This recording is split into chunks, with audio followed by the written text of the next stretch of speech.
Bom dia, que a graça e a paz do nosso Senhor Jesus Cristo venha guardar nossa mente, nosso coração nesse dia. Deus é bom o tempo todo e o tempo todo Deus é bom.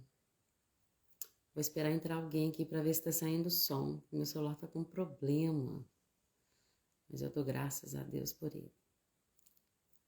Será que está saindo som, gente?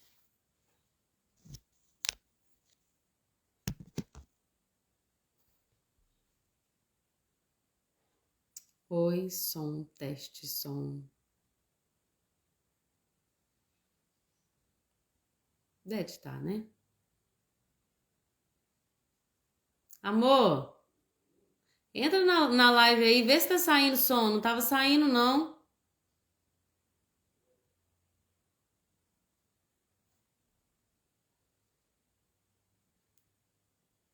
Hoje é. Me conta se você tá me ouvindo. Tá me ouvindo? Agora tá. Aleluia! Glória a Deus. Obrigado, viu? Nossa, ainda bem que você entrou no início, foi Deus que te enviou. Senão eu ia gravar aqui 5 minutos. Ai, bom dia, gente. Que a graça e a paz do nosso Senhor Jesus esteja nos guardando nesse dia. Nós somos gratos a Deus porque podemos encher nosso pulmão de ar, podemos abrir nossos olhos nesse dia lindo, né? Tô vendo um solzinho aqui, graças a Deus. Eu tô aqui para mais um vídeo devocional, né? Hoje nós lemos o capítulo 10, 11 e 12 do livro de Gênesis. O livro de Gênesis é maravilhoso, né? São histórias maravilhosas. Eu queria compartilhar algumas impressões no Espírito, algumas coisas que o Senhor colocou no meu coração. Primeiro, né, nós vemos aqui alguns relatos de descendências, e às vezes algumas pessoas dizem, é tão difícil ler os descendentes, é tão difícil ler é, é, quando a gente chega nessas listas, que eu esqueci o nome agora, gente, como é que fala? Fugiu. Enfim, muitas pessoas têm dificuldade, e às vezes é difícil mesmo, mas nós vamos entender que Deus vai deixar os ascendentes do nosso Senhor Jesus para provar cada uma das suas promessas. Então nós vemos que Deus prometeu para Adão, para Eva, que viria um descendente. Um descendente de Eva pisaria a cabeça da serpente. Enquanto que também nós vemos que a serpente morderia o calcanhar desse descendente de Eva. Então nós vamos ver que nesta lista de genealogia, lembrei, na lista da genealogia, Deus está só deixando comprovado que todas as suas promessas se cumprirão. Tinha que ficar tudo muito certo. De onde viria o Salvador? De onde viria o descendente de Eva que iria pisar a cabeça da serpente? E aí nós vamos ver que a genealogia ela tem esse papel fundamental para provar que Jesus é o cumprimento de todas as promessas do Antigo Testamento. E aí nós sabemos que Jesus vai vir lá da linhagem de Abraão. E aí a gente vai seguindo essa genealogia, entendendo, opa, e o diabo também foi compreendendo no decorrer do tempo, opa, o descendente que vai vir esmagar minha cabeça está vindo desta família, de Abraão, que nós começamos a ler aqui no capítulo 12. E lá na frente a gente vai ver que ele vai ser filho de Davi. Olha que interessante. Então, mais uma vez, olha como a genealogia é necessária. Porque quando a gente chega lá em Mateus, lá em Lucas, a gente vai ver que, de fato, Jesus veio de Eva, Jesus veio da família de Abraão, Jesus veio da tribo de Judá e Jesus veio, ele é filho de Davi. Então, genealogias são necessárias para provar que as promessas de Deus se cumprem, para provar que Jesus veio, que todas as centenas de profecias faladas acerca dele no Velho Testamento se cumpririam nele, porque a palavra de Deus é sobre salvação, é sobre Jesus, é sobre o amor de Deus por nós.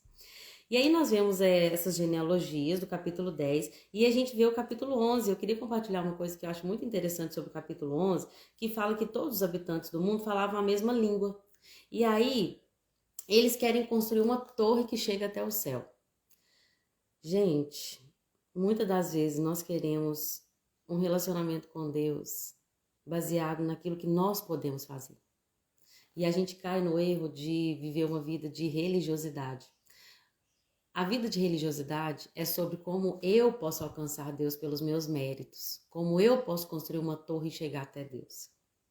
Aquelas pessoas disseram: venham, vamos construir uma cidade com uma torre que chegue até o céu. Assim ficaremos famosos e não seremos espalhados pelo mundo. Não era sobre como a gente iria alcançar o coração de Deus. Era sobre alcançar o céu e receber coisas, dádivas, por alcançar o céu. Muitas das vezes, nós achamos que pelas coisas que nós podemos fazer, pelos tijolinhos que nós podemos construir, nós vamos chegar e alcançar lugares altos em Deus e também nessa vida.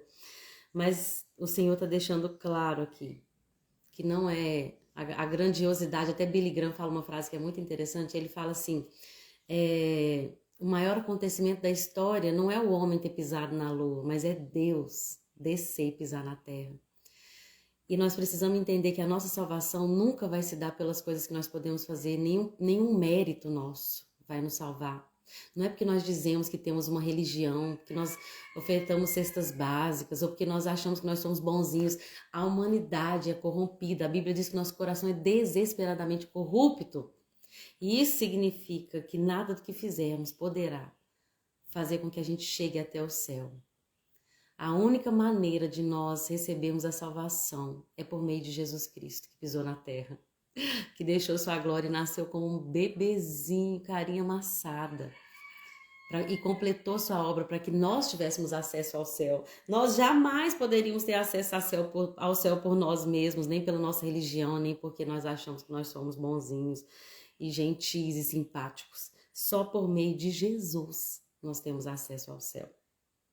Mas uma coisa que eu acho interessante é que o próprio Deus, a Bíblia diz que ele desce para ver a cidade e ele fala: vejam, todos se uniram e falam a mesma língua. Se isso é o começo do que fazem, nada do que se propuserem a fazer lhes será impossível. Eu até anotei outra tradução, porque essa tradução da NVT, olha o que fala na tradução mais tradicional. O povo é um e todos têm a mesma linguagem. Isto é apenas o começo. Agora não haverá restrição para tudo que eles intentam fazer. Gente, a gente tem um princípio aqui. Quando nós falamos a mesma língua, quando nós andamos em unidade, não existe restrição para aquilo que a gente possa fazer. Vou falar para um casamento, quando o marido e a esposa são um, quando eles falam a mesma linguagem, não há nada, não há restrição para tudo que eles intentam fazer. Quando a igreja é um só espírito, um só coração, uma só intenção, quando a igreja tem esse espírito de unidade, não há restrição para tudo que intentam fazer. E nós vamos ver isso, Deus unificando a linguagem lá em Atos. E a Bíblia vai falar que o povo era um.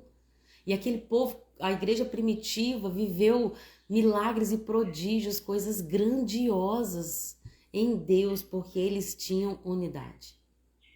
Jesus vai falar que nenhum reino dividido pode subsistir. Se o reino se divide, ele não se estabelece.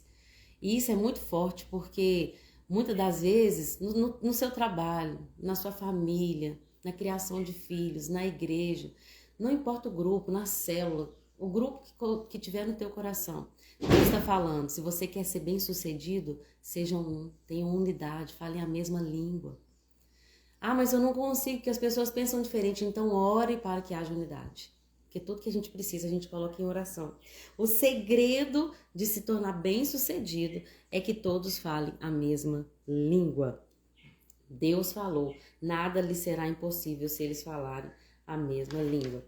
E aí eu queria falar do capítulo 11, e é só mais isso que eu queria falar hoje, que eu acho muito interessante. Isso, o Senhor falou isso no meu coração tem pouco tempo, eu queria compartilhar com vocês. Nós vemos que Terá era o pai de Abraão, e aí a Bíblia diz que Terá pegou Abraão um dia, na verdade era Abrão ainda, né? Pegou Abrão, Sarai e Ló, e ele se mudou da terra de Ur dos Caldeus. Presta atenção nesse versículo 31. Eles partiram em direção à terra de Canaã, mas pararam em Harã e se estabeleceram ali. Terá viveu 205 anos e morreu enquanto ainda estava em Harã. Gente, isso é muito forte para mim. É muito forte para mim. Olha, prestem atenção. O pai de Abraão, Deus já tinha colocado algo no coração dele. Às vezes a gente pensa que a promessa começou em Abraão, né? Só que olha que interessante. O próprio pai de Abraão saiu da terra que eles moravam, de Ur dos Caldeus. E aí ele partiu em direção a Canaã. O propósito dele era chegar em Canaã. Para quem conhece um pouquinho de Bíblia já sabe que Deus vai enviar Abraão para Canaã, que Canaã era a terra prometida, que era em Canaã que Deus estabeleceria o governo, o reino do seu povo escolhido. O pai de Abraão já tinha sobre ele a vontade de sair da sua terra e de ir para a terra de Canaã. Mas olha que interessante, a Bíblia diz que ele chega a se mudar e ele se levanta e fala, vamos para Canaã. Mas ele para no meio do caminho. Eles partem em direção a Canaã, mas param em Harã e ficam ali. Gente, Deus tem falado tanto isso comigo. Tanto, porque às vezes a gente até começa bem. A gente começa bem. Nossas motivações, nossas intenções, nosso coração é de Deus. A gente quer viver tudo que Deus tem para nós e a gente parte em direção a Canaã. Só que muitas das vezes a gente para no meio do caminho. E assim, Deus tem uma promessa tão linda que Abraão é chamado de o pai da fé. Mas será que não poderia ter começado por Terá? Será que Deus já não tinha um plano ali, direcionando Terá para o lugar da promessa? Mas ele fica no meio do caminho. E o que Deus fala comigo, irmãos, é que a Bíblia diz assim em Eclesiastes, mais importa o fim das coisas do que o começo delas. Sabe por quê? Muitos começam, mas nem todos vão até o final. E Deus, a promessa dele é para os que perseveram. A promessa de Deus é para os que vão até o fim.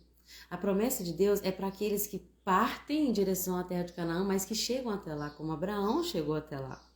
Como Abraão ouviu e obedeceu em todo o tempo, que nós também possamos entender que para chegar à terra prometida, nós precisamos finalizar o processo. Como o apóstolo Paulo vai falar, combati o bom combate e terminei a carreira. Acabei a carreira, guardei a fé. Deus tem algo na minha e na sua vida, mas nós precisamos perseverar. A Bíblia vai dizer, aquele que perseverar até o fim será salvo.